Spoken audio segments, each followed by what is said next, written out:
Eh bien, bonjour à toutes et à tous, c'est Météo37, j'espère que vous allez bien. En tout cas, moi ça va super. Et aujourd'hui, on se retrouve pour cette nouvelle vidéo. Nous allons donc voir bien en détail les cartes de vigilance et également donc ce qui est prévu ce soir et cette nuit. Donc, sur tous ces départements en vigilance orange, orage. Donc, il y en a 29, dont 28 pour orage.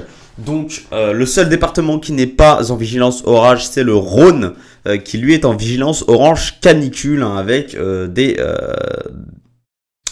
grosses chaleurs sur ce département, notamment donc au niveau de la région lyonnaise, autour donc de Lyon, où il va faire très chaud pendant plusieurs nuits. Donc faites très attention, hydratez-vous et protégez-vous si vous habitez donc dans le Lyonnais. Et pour tous les autres départements, donc c'est une vigilance orange orage, donc un épisode orageux qui va commencer cette nuit, ce soir et cette nuit, avec tout d'abord une cellule qui devrait, plusieurs cellules qui devraient se former dans le nord-ouest, au niveau donc des départements, des départements bretons en vigilance orange et des départements normands en vigilance orange. Et également, ça pourrait un petit peu dépasser sur les départements des Pays de la Loire. Et dans un second temps, on aurait donc une cellule qui remonterait du sud-ouest et qui irait donc jusqu'au centre Val-de-Loire avant de bien s'affaiblir. Donc, Kyronos a sorti, cela faisait presque 3 ans qu'on n'avait pas vu ça, il me semble, l'alerte rouge. Voilà, enfin elle est là, on peut le dire, parce que on avait eu des saisons 2019-2020 très ennuyantes, et enfin Kyronos ressort la vigilance rouge, donc pour des phénomènes venteux qui peuvent être quand même localement forts, voire violents, avec des rafales qui pourraient dépasser localement dans le sud-ouest et dans le nord-ouest, dans ces zones en rouge que vous voyez, des rafales qui pourraient dépasser les 100 km/h, qui pourraient atteindre les 110, voire très localement 120 km/h. Donc faites très attention.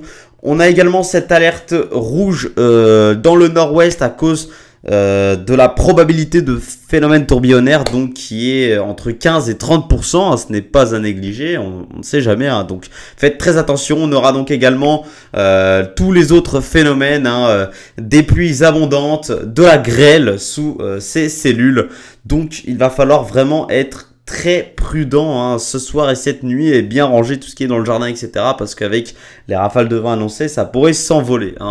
Donc on va aller voir donc le modèle Arome. Donc j'ai bien attendu la réactualisation du modèle pour pouvoir vous faire cette vidéo. Donc on voit que la réactualisation est actuellement allée jusqu'à 8h jeudi. Donc ça va être très suffisant pour voir ce qui va se passer ce soir et cette nuit. Donc actuellement il est 17h, 17h30. Les premières cellules se forment, on commence à voir les premières cellules se former dans le sud-ouest et sur le centre-ouest. Vous le voyez d'ailleurs, Arome le modélise très bien. Mais c'est surtout à partir de 20h, 21h que tout ça va exploser, avec donc les cellules déjà sur le nord-ouest qui vont sévir en toute première. On voit qu'on a déjà quelques cellules sur le nord-ouest, notamment sur le département de la Manche, qui vont déjà sévir avec, bon, ça c'est de petites cellules, ce serait des orages modérés, ce ne sera pas des orages forts. Les orages forts sera un petit peu plus tard dans la soirée, on le voit. Donc déjà dans le sud-ouest, cette magnifique cellule donc qui va remonter des départements de la Gironde, des Landes, où déjà ça va être très fort, avec donc, comme vous le voyez, localement des pluies très abondantes. Et donc au niveau des départements de la Gironde, des Landes, de la Dordogne, ici vous le voyez, eh bien on pourrait avoir donc des rafales qui pourraient atteindre très localement les 120 km/h. On va le voir juste après, les rafales de vent. Donc soyez très vigilants. On aura donc également bien évidemment des risques de grêle sous ces cellules dans le sud-ouest. En attendant, on le voit dans le nord-ouest, on a encore une fois des cellules qui se forment sur les Pays de la Loire et qui remontent donc sur ces régions normandes sur ces départements normands plutôt, et qui donc pourrait également être fort, voire violent localement. Mais ce n'est pas là qu'on aura le plus fort. On aura le plus fort sur la Haute-Normandie, dans la nuit, mais vraiment tard dans la nuit, voire très tôt dans la matinée, on peut dire. Donc voilà. Donc en attendant, cette cellule du sud-ouest va remonter sur les régions centrales. Donc on le voit, d'abord elle va traverser l'Aquitaine, évidemment en prenant toujours de plus en plus d'intensité, en étant bien organisée. Quand même, en s'organisant de plus en plus, et on voit qu'en arrivant sur les régions centrales, elle va s'affaiblir, et donc en arrivant sur la région parisienne, elle sera bien affaiblie. Donc c'est pour cela que la vigilance orange s'est étalée ici jusqu'au département du Cher, du Loiret, de l'Eure-et-Loir, et pas plus loin, parce que après vous le voyez sur la région parisienne, on est en alerte jaune, parce qu'après, ce ne seront plus des orages forts, ce seront des orages modérés, voire faibles, qui toucheront la région parisienne. Donc, il va donc falloir, il va donc falloir vraiment surveiller ce risque important de grêle, notamment de rafales de vent et de pluies abondantes. Alors attention aussi, notamment dans le sud-ouest, à ce risque de foudre, de cette activité intense de foudre que l'on pourrait avoir sous donc cette cellule. Il va vraiment falloir être très prudent. Donc on va aller voir les valeurs de rafales sur Arome, évidemment. Donc si ça veut bien charger. Donc on voit que par rapport à ce que modélise Arome, la vigilance orange de Météo France est donc très correcte. Est très correcte. On va voir ces rafales de vent dans le sud-ouest. Vous voyez, très localement, on pourra atteindre les 100-110 km/h. Et donc je vous l'ai dit, même très très localement, pourquoi pas les 120 km/h dans le sud-ouest. Donc soyez très vigilants, évidemment.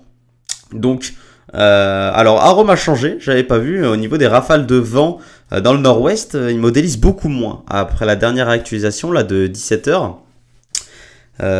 il voit beaucoup moins de vent dans le nord-ouest. Mais par contre, il voit toujours autant de vent dans le sud-ouest. Dans le sud-ouest, ça va vraiment souffler, donc soyez vraiment très vigilants dans le sud-ouest.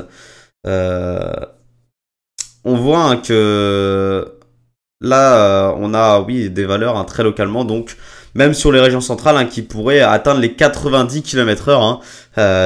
D'ailleurs, c'est ce que Météo France prévoit chez moi. Je pense que j'aurai quand même un petit peu moins, mais très localement, quand même, on peut atteindre ces valeurs, donc soyez très vigilants, bien évidemment. Donc, on voit que les valeurs en rafale les plus fortes seront évidemment dans le sud-ouest, là où la cellule va naître et va vraiment prendre en intensité, aspirer toute cette instabilité qu'on aura dans le sud-ouest ce soir et cette nuit. Donc, soyez très vigilants, évidemment. Le risque de phénomène tourbillonnaire est un petit peu moins élevé dans le sud-ouest que dans le nord-ouest. Mais bon, on va quand même surveiller tout ça. Alors, selon moi, la vigilance rouge n'était pas forcément nécessaire dans le nord-ouest pour Kéronos. Même si, selon eux, le risque de tornade est entre 15 et 30%. Mais bon, on voit que sur les dernières actualisations, on n'aura pas forcément des valeurs de vent en rafale si fortes que ça, on le voit. On voit très localement ici sur l'Or des rafales à 65-70 km/h. Après localement sur le centre-val de Loire, 70-75 km/h. Mais bon, pas de quoi mettre une vigilance rouge, contrairement au sud-ouest. Donc bon, après, je respecte évidemment la vigilance de Kéronos. Mais voilà, selon moi, la vigilance rouge n'était pas nécessaire dans le nord-ouest, mais elle l'était par contre dans le sud-ouest, évidemment. Voilà. Donc, eh bien moi, je vous remercie d'avoir suivi ce point météo avant donc les orages de ce soir et cette nuit. Évidemment, je vous ferai une vidéo lorsque ces orages passeront chez moi, parce que oui, les orages vont passer chez moi, évidemment. Donc, je vous ferai évidemment une vidéo sur ces orages. Donc voilà, bah je vous remercie d'avoir suivi cette vidéo. Et moi, bah je vous retrouve peut-être demain, comme je vous l'ai dit, c'est pas sûr vu que j'ai mes épreuves de bac. Donc bah je verrai bien si j'aurai le temps de faire une vidéo demain. Ou bah sinon ce sera vendredi évidemment. Donc voilà, je vous remercie d'avoir suivi cette vidéo. Et moi, ben je vous retrouve demain ou vendredi pour une nouvelle vidéo. C'était Météo 37. Bye tout le monde.